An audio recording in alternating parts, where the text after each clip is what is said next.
Students, मैं हूं आमिर रफ़ीक और आप देख रहे हैं मेरा यूट्यूब चैनल ई-मैथ। स्टूडेंट, जो टॉपिक हम लोगों ने स्टडी करना है वो फर्स्ट ईयर की book chapter number 5 exercise 5.3 question number 10 है। Question number 10 examination point of view से very very important question students.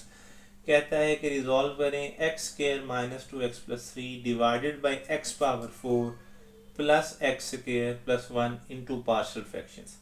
तो स्टूडेंट्स, क्वेश्चन को स्टार्ट करते हैं। क्वेश्चन की स्टेटमेंट है x square minus 2x+3 divided by x power 4 plus x square plus 1। Students, हमें बनानी है पार्शियल फ्रैक्शंस और हमारा सबसे पहला प्रॉब्लम ये है कि इसका जो डिनोमिनेटर है वो पार्शियल फ्रैक्शंस के लिहाज से लीनियर होना चाहिए, फैक्टर्स लीनियर फैक्टर्स पे कंटेन करना चाहिए या क्वाड्रेटिक पे, जबकि हमारे पास यहाँ पे जो डिनोमिनेटर है वो डिग्री 4 का पोलिनोमियल है। तो स्टूडेंट्स, सबसे पहले मुझे करना ये है कि इस डिनोमिनेटर में जो पोलिनोमियल गिवन है इसकी फैक्टराइजेशन करनी है।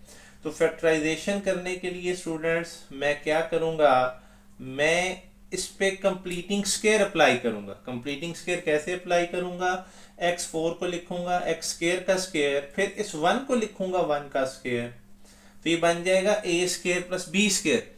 इसके बाद स्टूडेंट्स मैं लिखूंगा प्लस 2ab। ये वाज़ेह रहे, मैंने अभी ये x स्क्वायर नहीं लिखा, मैंने सिर्फ x की पावर 4 को लिखा x स्क्वायर का स्क्वायर और 1 को लिखा 1 का स्क्वायर, फिर मैंने 2ab खुद से ऐड किया। स्टूडेंट्स, इतना ही मुझे सब्ट्रैक्ट करना पड़ेगा, ये 2x स्क्वायर बनता है तो इतना ही मैंने सब्ट्रैक्ट कर दिया। उसके बाद आखिर में मैं लिख रहा हूं प्लस x स्क्वायर।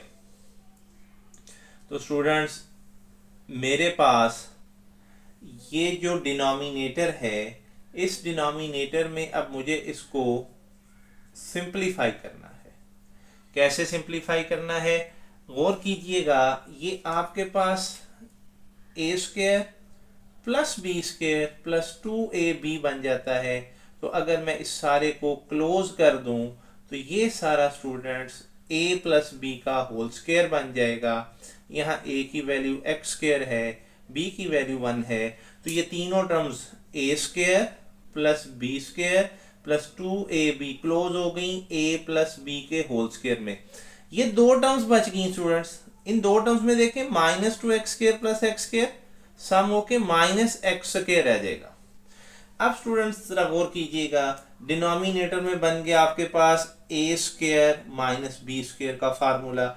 तो मैं क्या करूंगा, इसके डिनोमिनेटर को इस फार्मूले से सिंप्लीफाई कर दूंगा। मैं इसको लिख लूंगा a plus b into a minus b।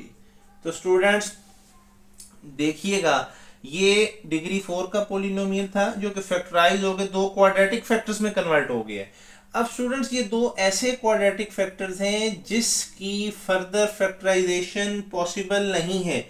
It means कि ये दोनों इररिड्यूसेबल नॉन रिपीटेड क्वाड्रेटिक फैक्टर्स हैं। तो मुझे इसकी पार्शियल फ्रैक्शन बनाने के लिए इसको टाइप नंबर 3 के जरिए सॉल्व करना पड़ेगा। टाइप नंबर 3 की स्टेटमेंट ऐसे है कि अगर डिनोमिनेटर में क्वाड्रेटिक फैक्टर्स हों और ऐसे क्वाड्रेटिक फैक्टर्स हों जिनकी फैक्टराइजेशन पॉसिबल ना हो, तो उसके लिए हम पार्शियल फ्रैक्शंस बनाने के लिए दो अल्फ़ाबेट्स को यूज़ करते हैं। मैंने यहाँ लिख दिया ax plus B divided by X square plus X plus 1, फिर उसके बाद मैं लिखूंगा cx plus D divided by X square minus X plus 1।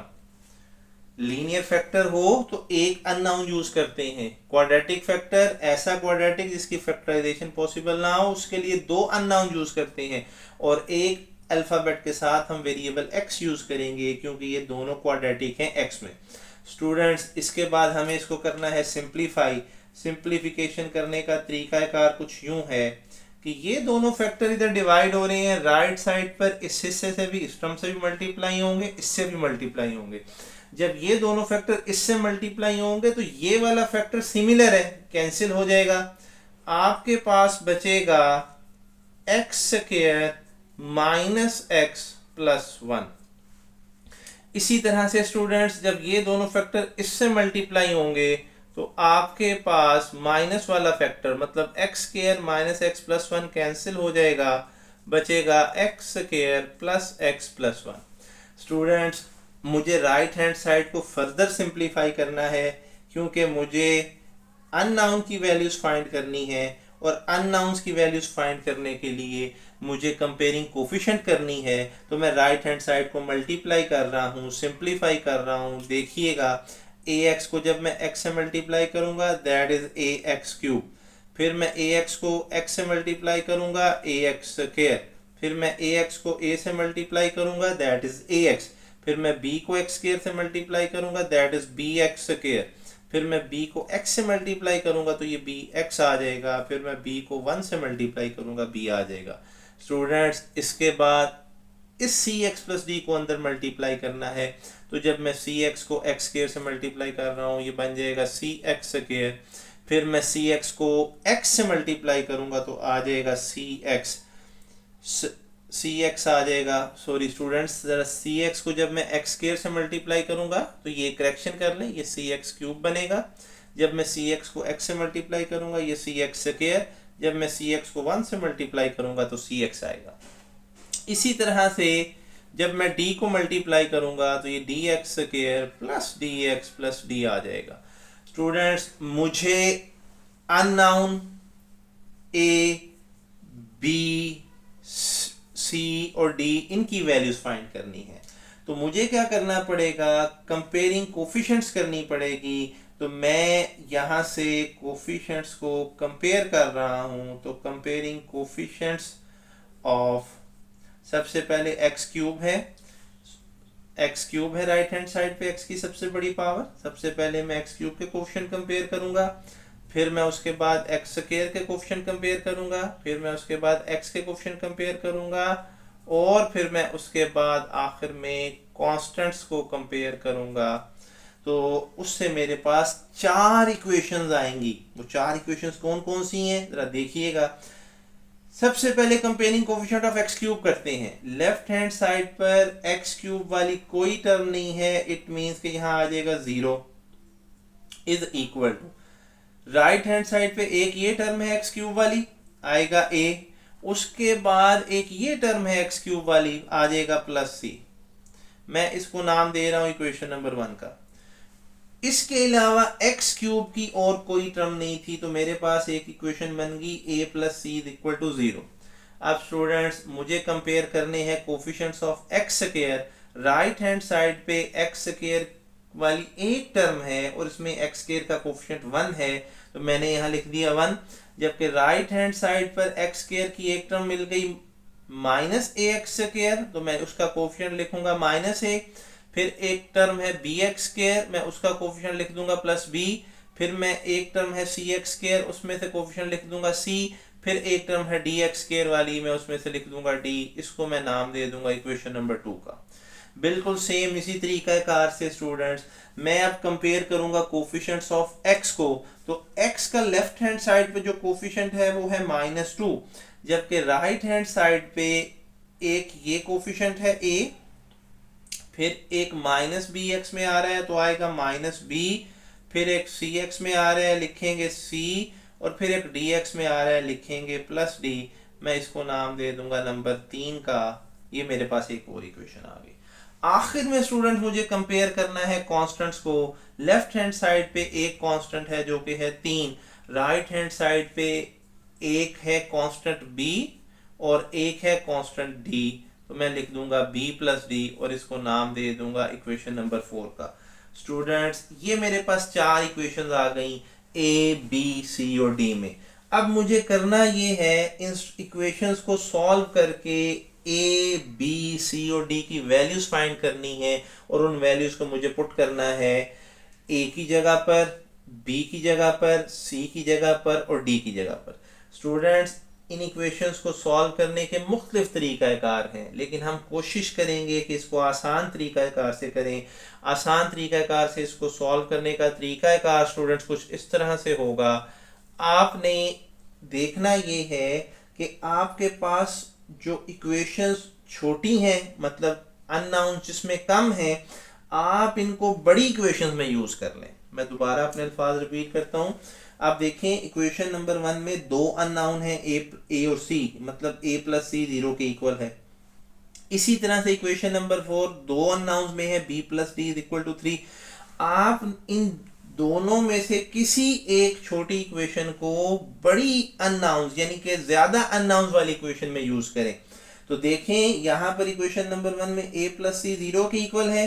अगर मैं इक्वेशन नंबर 3 पे थोड़ा सा और करूं, इक्वेशन नंबर 3 को मैं थोड़ा सा अरेंज करके लिखूं, तो मैं इक्वेशन नंबर 3 को कुछ इस अंदाज में लिख सकता हूं, -2 is equal to a plus C minus B plus D. ये स्टूडेंट्स मैंने इसमें तरतीब थोड़ी सी चेंज करके लिखा, ऑर्डर आगे पीछे लिखा जा सकता है, कोई इशू नहीं।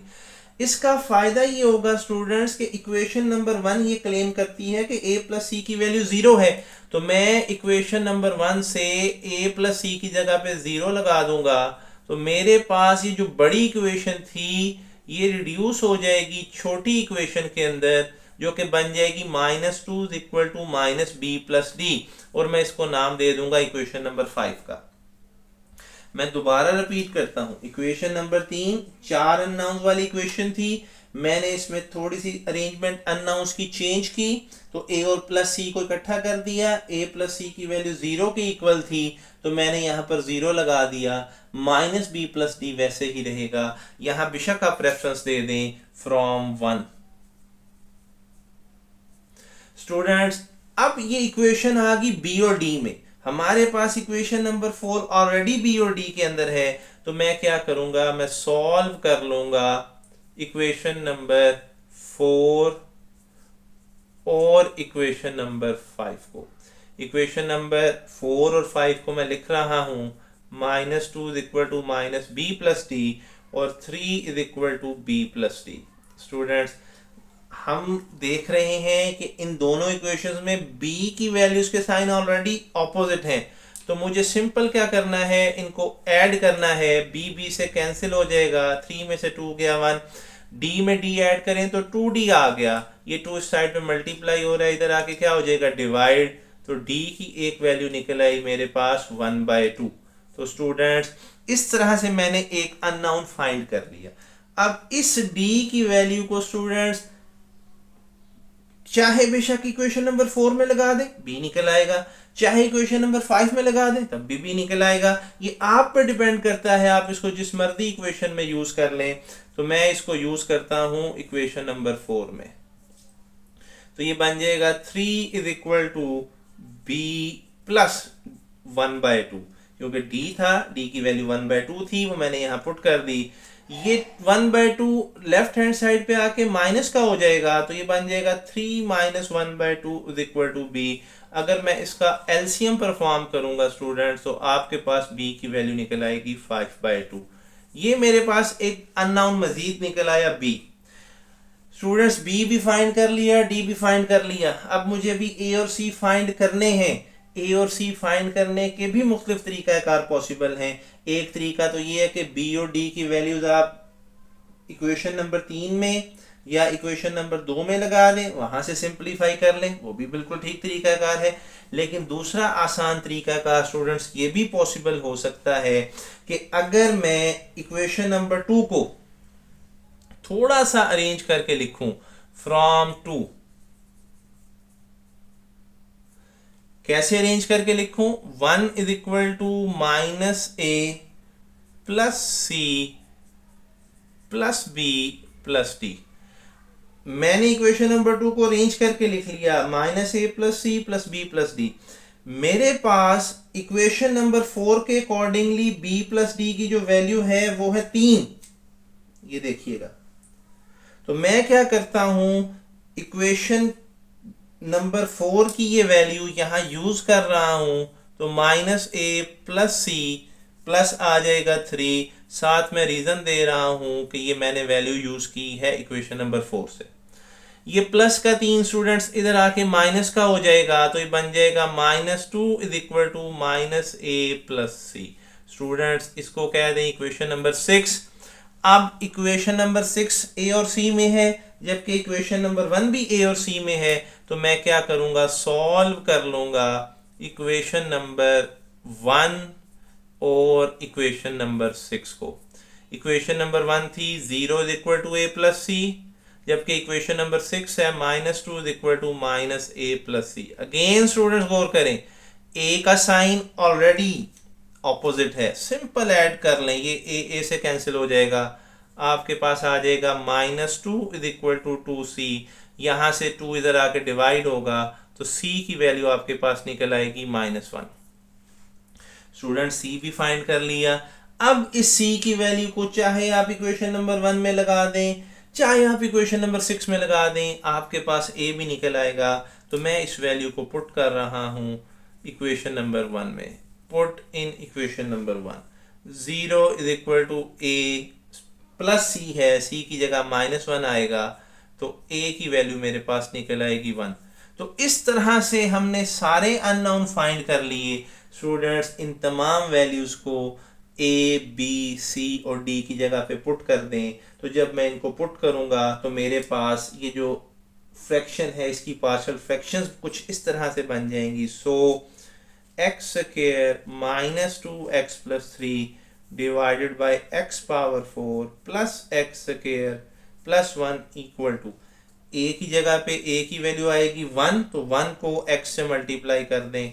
उसके बाद आ रहा है प्लस b की वैल्यू है 5/2 डिवाइडेड बाय आ जाएगा x square plus x plus 1। इसी तरह से c की वैल्यू आपके पास है -1, तो ये आएगा -1 इंटू एक्स प्लस d की वैल्यू है 1/2 डिवाइडेड बाय आएगा x square minus X plus 1। Students numerator में फ्रैक्शन का एलसीएम परफॉर्म कर लें, ये बन जाएगा आपके पास 2x प्लस 5 डिवाइडेड बाय 2 और ये साथ में x square plus x plus 1 आ जाएगा। इसी तरह से आप यहाँ पे भी एलसीएम परफॉर्म कर लें, -2x plus 1 divided by 2 into x square minus X plus 1 आ जाएगा। तो इस तरह से इस क्वेश्चन की पार्शियल फ्रैक्शंस कंप्लीट हो जाएंगी।